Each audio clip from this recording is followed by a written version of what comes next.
Hey guys, Bassmaster Elite Series Pro Jonathan Kelly, and I'm here to talk to you guys today a little bit about my electronics setup on my boat and some of the accessories that I run on my boat throughout an entire season as I tour the Bassmaster Elite Series.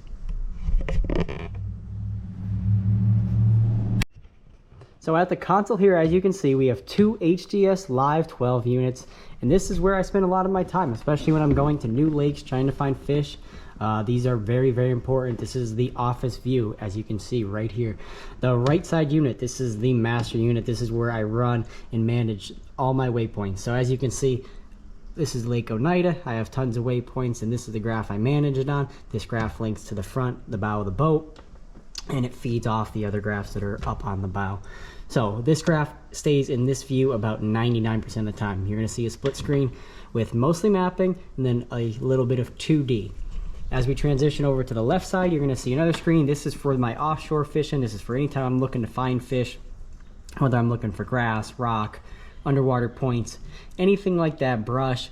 This is where I'm going to find everything, and this is where I'm essentially going to locate some of the bass, especially on new lakes. So as you can see, I run a split screen side scan. That's going to be your left side of the boat. That's going to be your right side of the boat.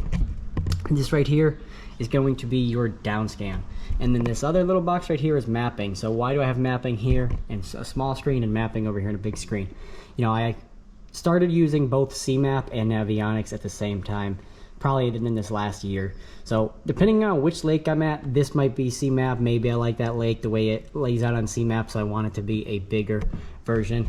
And then I'll go Navionics on this one, and then vice versa as well. Sometimes Navionics might look a little bit better for a certain lake, so I will run it on this one, and then the CMAP will be on this one. Because anytime you can maybe find a little bit more detail on one or the other, you want to make sure you are running both, just in case that situation does apply. So as we transition from the back of the boat, we're going to head up to the bow and check out what we have up front. So as you can see, we have the Lowrance Ghost trolling motor. We have a Bass Fishin Electronics neoprene sleeve. That's very important because anytime you do deploy the trolling motor, you know, you risk these wires hitting your graphs and your screens, and you don't want to chip them, you don't want to mark them up, you don't want to cause any damage to these graphs. They're very, very expensive, and that is important to always protect your investment. As we go down the trolling motor, you see the Lowrance active target, and it is covered with the Bass Fishin Electronics neoprene cover. I put that on there for traveling purposes, you know, protect that.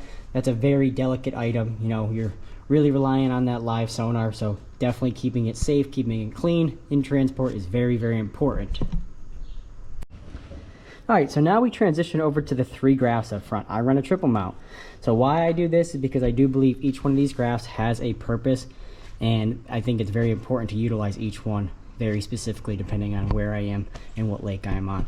This top unit, this is going to be my Lowrance active target. It's going to be on the active target screen 100% of the time, and it is never going to change. This graph right here is going to be my mapping. As you can see in 2D, generally I'm only going to run one mapping up front because chances are I idled, I found the spot wherever I want to fish in the back. You know, I know that I'm going to want it on Navionics or I'm going to want it on CMAP. So when I get up here, I can adjust it to exactly what I want. I run the one mapping, I fish the spot, either catch some fish or don't catch some fish, then I move on to the next one.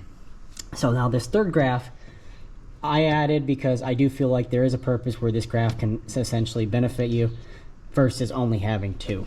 So generally most anglers are going to run a 2D and a mapping and then also a active target. So what I do on this graph right here, I'll run it in side scan, but the key is I run the side scan off the back transducer, then you don't cause any interference up front.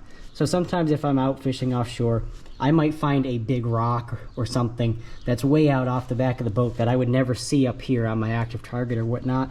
I can essentially spin the boat around, go back, cast at that rock, and essentially I might catch a big fish, and it's just because I was looking at this graph which was shooting off the back of my boat where I was already past. And last but not least, this graph also can be used for the purpose of Lowrance Ghost 360. I push this little button right here, and all of a sudden you will see a Ghost 360 appear, and it'll be in action right in front of your eyes. Obviously when we're in the water we can show you that, but for right now, anytime I'm looking offshore and I want to see what's ahead of me, what's in a 360, you know, pan around the boat, I put that Lowrance Ghost 360 on and I have that right there, and I still have the ability to use my mapping, my 2D, and my active target all at the same time. All right, guys, as we get to the back of the boat, we have the Mercury 4-stroke 250, and we have a set of Powerpole 8-foot blades. And as you can see, the Bass Fishin Electronics strap as well, keeping those blades safe, secure anytime I am traveling down the highway. That is very important. So now we go to the back compartment. As you can see, this is where all the power comes from. I run 3 trolling motor batteries from Relion. They are RB 100s, and then 2 Relion RB 100 HP cranking batteries, all powered from the Powerpole charge system. All right, guys, so it is very important to note that a lot of my electronics are tied together through the C-Clear power harness, which is very, very important. You know, having a C-Clear power harness, it allows you to generate all your power directly from your batteries into your Lowrance units or any units that you may be running. And as you can see here on mine, I'm always going to be having above 13 volts. I'm going to be having as clear of a picture as I possibly can have, and I could possibly want and ask for, and it's all due to the C-Clear power harness that runs and connects all my power from my back rafts to my front rafts and all the way back to the battery compartment into the cranking batteries.